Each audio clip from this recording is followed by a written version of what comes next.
Hello friends, आप सभी का स्वागत है आपके अपने यूट्यूब चैनल पे। आज की वीडियो में हम डिस्कस करने वाले हैं जनरल नॉलेज का ये सेक्शन है। आपका एचपी पुलिस का एग्ज़ाम हुआ था 2016 में, उसमें जो आपके जो क्वेश्चन देखने को मिले उसको थोड़ा-सा डिस्कस करेंगे। अभी जो आपका 2021 में रिक्रूटमेंट निकलने वाला है एचपी पुलिस का, कभी भी आपके फॉर्म बनने स्टार्ट हो सकते हैं, तो उसके पर्पज़ से ये वीडियो आपका रहने वाला है। अगर आप किसी और एग्ज़ाम की तैयारी करें तब भी आप इस वीडियो को देख सकते हैं, क्योंकि जीके सेक्शन आपका सभी का सेम ही रहता है। लेकिन जो आपका एचपी पुलिस का जो जीके सेक्शन है ये थोड़ा-सा ईज़ी होने वाला है, यानी कि बेसिक क्वेश्चन ही इसमें आपके देखने को मिलते हैं। तो चलिए स्टार्ट करते हैं, वीडियो को लास्ट तक देखना, डिटेल में स्टडी करेंगे। आप अगर आपने ये वीडियो देख ली तो आप निस्संदेह ये मान के चलिए कि आपसे 3 से 4 क्वेश्चन आपके डायरेक्ट एग्ज़ाम में देखे जा सकते हैं। एक बार आप ध्यान से सुन लीजिएगा। पंजाब के पहाड़ी क्षेत्रों का हिमाचल प्रदेश में कब स्थानांतरित किया गया? यानी कि पंजाब के पहाड़ी क्षेत्र को हिमाचल प्रदेश में कब मिलाया गया? तो ये मिलाया गया 1 नवंबर 1966। अब इम्पोर्टेंट क्वेश्चन इसमें क्या बनता है कि आपको 1 नवंबर 1966 को जब पहाड़ी क्षेत्रों को हिमाचल प्रदेश में मिलाया गया, उसकी जो अध्यक्षता कर रहे थे तो कौन कर रहे थे? ये कर रहे थे आपके फजल अली। तो फजल अली कर रहे थे आपकी अध्यक्षता, जो आपका पुनर्गठन किया गया पंजाब के पहाड़ी क्षेत्रों का, जिसके बाद जो है पंजाब के कुछ क्षेत्रों को जो है हिमाचल प्रदेश में मिला दिया गया। तो इसकी अध्यक्षता कर रहे थे फजल अली। ये क्वेश्चन आपसे पूछा जाता है हिमाचल प्रदेश के मैक्सिमम एग्जाम में, ये क्वेश्चन आपका देखने को मिलता है। कॉमन सा क्वेश्चन है, आपको पता होना चाहिए। साथ ही क्या है कि 1 नवंबर 1966 को जब मिलाया गया, उसके बाद जो है हिमाचल प्रदेश का क्षेत्रफल हो गया 55,673 वर्ग किलोमीटर। ये तो एट प्रेजेंट भी है, आप सभी को ऑलरेडी पता होगा। इसके अलावा बात करेंगे तो इससे पहले कितना था क्षेत्रफल? तो ये था 28,237 वर्ग किलोमीटर। तो 28,237 वर्ग किलोमीटर आपका क्षेत्रफल था 1 नवंबर 1966 से पहले। तो ये आपको इतनी चीज़ें आपको पता होनी चाहिए। अगला प्रश्न देख लेते हैं। अगला है आपके पास, भुंडा उत्सव किससे संबंधित है? तो भुंडा उत्सव वैसे तो बेसिकली ये आपका कुल्लू में मनाया जाता है, लेकिन जो शिमला के कुछ क्षेत्र जो कुल्लू के साथ लगते हैं, साथ ही जो मनाली के कुछ क्षेत्र उसमें भी ये मनाया जाता है। तो भुंडा उत्सव मनाया जाता है परशुराम से संबंधित। तो किससे संबंध है भुंडा उत्सव का? ये आपका परशुराम से संबंधित है। तो आपको इतना याद रखना है, ऑप्शन जिसमें ए है आपका बिल्कुल सही हो जाएगा। अगर बात करें हम लोमश ऋषि, लोमश ऋषि को देख लेते हैं। लोमश ऋषि आपका इंपॉर्टेंट है। क्यों इम्पोर्टेंट है? क्योंकि हिमाचल के जो हिमाचल या फिर भारत में कहे कि एकमात्र लोमश ऋषि का जो मंदिर है वो कहाँ स्थित है हिमाचल के? तो ये आपका रिवाल्सर एक जगह है जो कि आपके मंडी में है। तो रिवाल्सर में स्थित है आपके लोमश ऋषि का एकमात्र मंदिर। तो ऑप्शन जो इसमें बी है इंपॉर्टेंट हो जाता है। इससे रिलेटेड आपको क्वेश्चन एग्जाम में देखे जाते हैं, क्योंकि रिवाल्सर जो है तैरते हुए टापुओं के लिए भी प्रसिद्ध है। साथ ही ये 3 धर्मों का समूह है। वो 3 धर्म कौन-कौन से हैं? जो आप रेगुलर मेरे साथ जुड़े हैं स्टूडेंट, उन सभी को मैंने बार-बार बताया है। आपसे उम्मीद है कि आप कमेंट करेंगे कि वो 3 धर्म कौन-कौन से हैं, जिनका जो है रिवाल्सर में ऐसा माना जाता है कि तीनों धर्मों का समूह माना जाता है रिवाल्सर जगह को। जहाँ पे है जो कि टापुओं के लिए प्रसिद्ध झील है रिवाल्सर, जो कि आपकी मंडी में है। अगला प्रश्न देख लेते हैं। अगला आपके पास, कौन सी पर्वत श्रृंखला हिमाचल प्रदेश को तिब्बत से अलग करती है? जो स्टूडेंट्स रेगुलर तैयारी करें उनके लिए ये बिल्कुल ही बेसिक क्वेश्चन है, और जो पहली बार जो है अब एग्जाम की तैयारी में आए हैं उन सभी को थोड़ा सा समझना होगा कि आपके जो क्वेश्चन है कैसे रिलेट किए जाते हैं। वीडियो को लास्ट तक देखना, आपको काफ़ी नॉलेज मिलने वाली है। तो कौन सी पर्वत श्रृंखला है जो तिब्बत को अलग करती है हिमाचल प्रदेश से? तो ये करती है जास्कर पर्वत श्रृंखला। तो जास्कर पर्वत श्रृंखला जो आपकी है, जास्कर पर्वत श्रेणी जो आपकी है, ये अलग करती है हिमाचल प्रदेश को तिब्बत से। और ये जास्कर पर्वत श्रृंखला अगर बात की जाए तो किस जिले में है? तो आपके किन्नौर में है। तो ये भी आपको पता होना चाहिए, किन्नौर में है आपकी जास्कर पर्वत श्रृंखला। साथ ही आपने याद रखना है जो हिमाचल प्रदेश की सबसे ऊंची चोटी है वो भी कहाँ है? किन्नौर में, जास्कर पर्वत श्रृंखला पे ही है, तो जिसका नाम क्या है? शिला।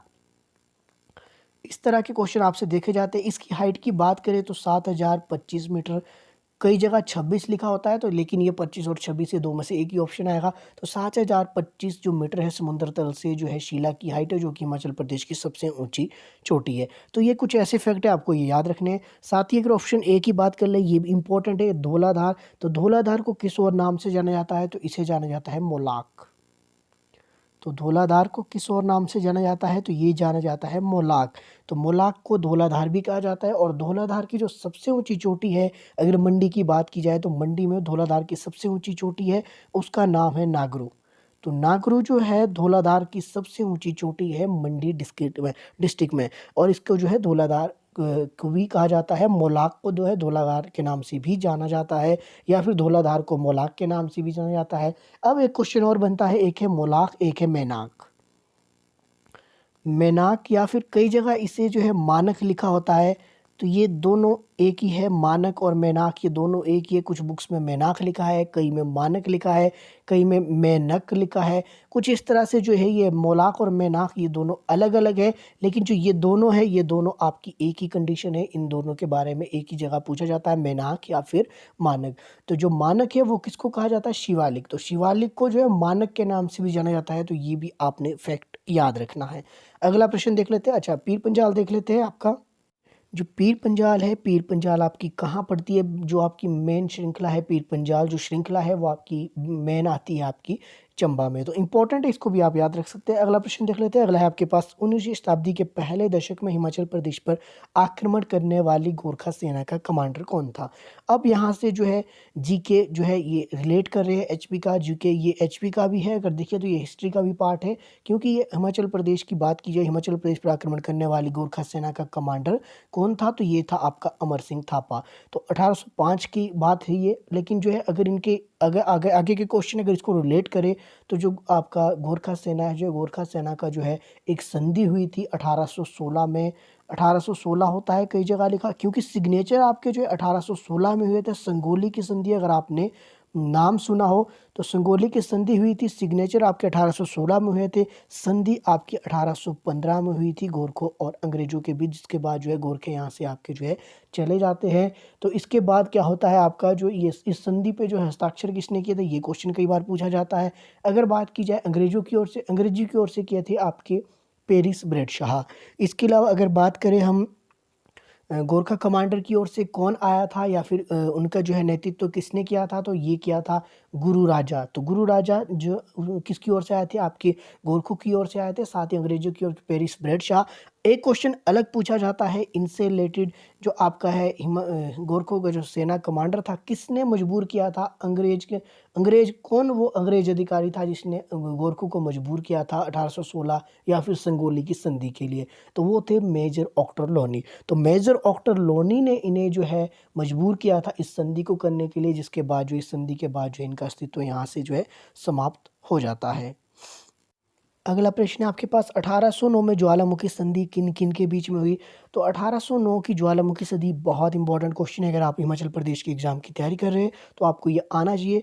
तो 1809 में हुई थी ज्वालामुखी की संधि। किस किस के बीच में हुई? संसार चंद और आपके राजा रणजीत सिंह। साथ ही जो है एग्ज़ाम की जो अच्छे लेवल पे तैयारी कर रहे हैं उनको ये पता होना चाहिए कि बघायनी साहिब का जो है युद्ध कब हुआ था। कमेंट करेंगे। दूसरा क्वेश्चन है आज की वीडियो का, जो कमेंट कर रहा है उसका मतलब है कि उसकी प्रिपरेशन आपकी अच्छी चल रही है। क्वेश्चन से आपने भागना नहीं है, नहीं पता है सर्च करके देखिए, डायरेक्ट उसके नोट्स बनाइए, आपको याद हो जाएगा। तो आप ये कमेंट करेंगे आपकी कब हुई थी। अगला प्रश्न देख लेते हैं। अगला है आपके पास हिमाचल प्रदेश में सबसे पुरानी जल विद्युत परियोजना। हिमाचल प्रदेश या फिर कहे आप इसे एशिया की भी सबसे पुरानी जल विद्युत परियोजना कह सकते हैं, तो ये शानन यानी कि जोगिंदरनगर। तो शानन जो आपकी जल विद्युत परियोजना है ये सबसे पुरानी परियोजना है, जो कि कहाँ है? आपके जोगिंदरनगर, और आपके ये कहाँ पे है? मंडी डिस्ट्रिक्ट में।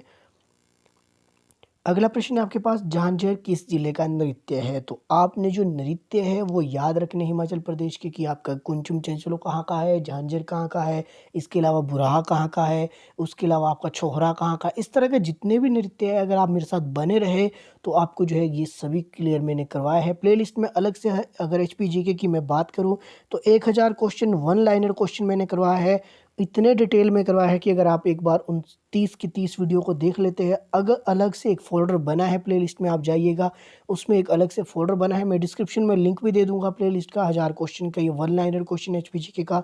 एक बार आपने ये देख लिया तो मुझे नहीं लगता कि आपको एचपीजीके कहीं और से पढ़ने की ज़रूरत है। साथ ही अगर आप ज़्यादा डिटेल में देखना चाहते हैं तो आपके लिए अलग से डिस्ट्रिक्ट वाइज वीडियो का भी एक अलग फोल्डर हिमाचल प्रदेश का, वो भी आपको प्लेलिस्ट में मिल जाएगा। तो झांझर किस जिले का नृत्य है? तो ये है आपका चंबा का। चंबा किस लिए फेमस है? तो ये आपके रुमाल के लिए। तो ये भी आप याद रख सकते हैं। तो जो आपका रुमाल कला है वो कहाँ से प्रसिद्ध है? तो ये आपकी चंबा की है। तो ऑप्शन इसमें ए आपका बिल्कुल सही हो जाएगा। झांझर किस जिले का नृत्य है? तो ये आपके चंबा का है। अगला प्रश्न है, हिमाचल प्रदेश में राज्यसभा से कितने सदस्य चुने जाते हैं? तो आई होप आप सभी को पता होगा। राज्यसभा के लिए 3 चुने जाते हैं और लोकसभा के लिए 4। राज्यसभा आपका एक स्थायी सदन है और लोकसभा आपका एक अस्थायी सदन है, जिसे जो भंग किया जा सकता है। राज्यसभा के सदस्यों की बात की जाए तो इसके मिनिमम जो इसकी एज कितनी होती है, तो इनकी एज होती है 30 ईयर। अगर लोकसभा के सदस्यों की बात की जाए तो मिनिमम एज होती है 25 ईयर। तो 25 साल से जो है ज़्यादा के जो है कर सकते हैं आपके लोकसभा के लिए जो है चुनाव में भाग ले सकते हैं। इसके अलावा जो आपके राज्यसभा की जो न्यूनतम आयु है वो आपकी 30 वर्ष है। तो ये कुछ कॉन्सेप्ट ऐसे हैं जो आपको जो है कोरिलेट करके चलना है, ताकि जो आपको जो है याद करने में आसानी हो। अगला प्रश्न है, भारत सरकार की योजना के अंतर्गत हाल ही में यानी कि 2016 के अनुसार, ये आपका जो है करंट अफेयर का क्वेश्चन था, तो किसे जो है कौन सा शहर जो स्मार्ट सिटी के रूप में विकसित किया जाएगा? तो ये किया जाएगा आपका धर्मशाला। 2016 के हिसाब से ये उस समय का जो है करंट अफेयर का क्वेश्चन था। अगला प्रश्न देख लेते हैं। अगला आपके पास 18 फरवरी 1948 को हुए सुकेत सत्याग्रह। इंपॉर्टेंट क्वेश्चन है आपका। सुकेत सत्याग्रह हो गया, आपका धामी गोलीकांड हो गया, समझौता आंदोलन हो गया। इस तरह के जितने भी मोमेंट आपके जो है ब्रिटिश पीरियड के समय या फिर ब्रिटिश पीरियड या फिर आपको बोले कि स्वतंत्रता से समय या स्वतंत्रता के कुछ समय के बाद जो आपके घटित हुए, सभी इंपॉर्टेंट है, इनको आपने याद रखना है। तो 18 फरवरी 1948 को सुकेत सत्याग्रह हुआ। इसका नेतृत्व किसने किया? पंडित पद्मदेव ने। तो पंडित पद्मदेव ने जो है सुकेत सत्याग्रह का नेतृत्व किया था 18 फरवरी 1948 को। सुकेत जो आपकी एक रियासत थी, तो मंडी के साथ ही, ये भी आप इसको थोड़ा सा याद रख सकते हैं, आप तो याद रख लेना। तो आज के वीडियो में हम इतना ही करते हैं। अगर आपको मेरा पढ़ाने का तरीका पसंद आ रहा है, डिटेल में आपको मैं पढ़ा रहा हूँ को रिलेट करके, तो आप जो है मेरे साथ बने रह सकते हैं। वीडियो में कमेंट कीजिएगा, ताकि जो है एचपी पुलिस की जो आपकी प्रिपरेशन है उसके लिए मैं अलग से जो है एक वीडियोज़ आपके लिए बीच बीच में लाता रहूँ। तो आज की वीडियो में इतना ही। मिलते हैं अगले वीडियो में। मेरे साथ बने रहने के लिए आप सभी का तहे दिल से धन्यवाद।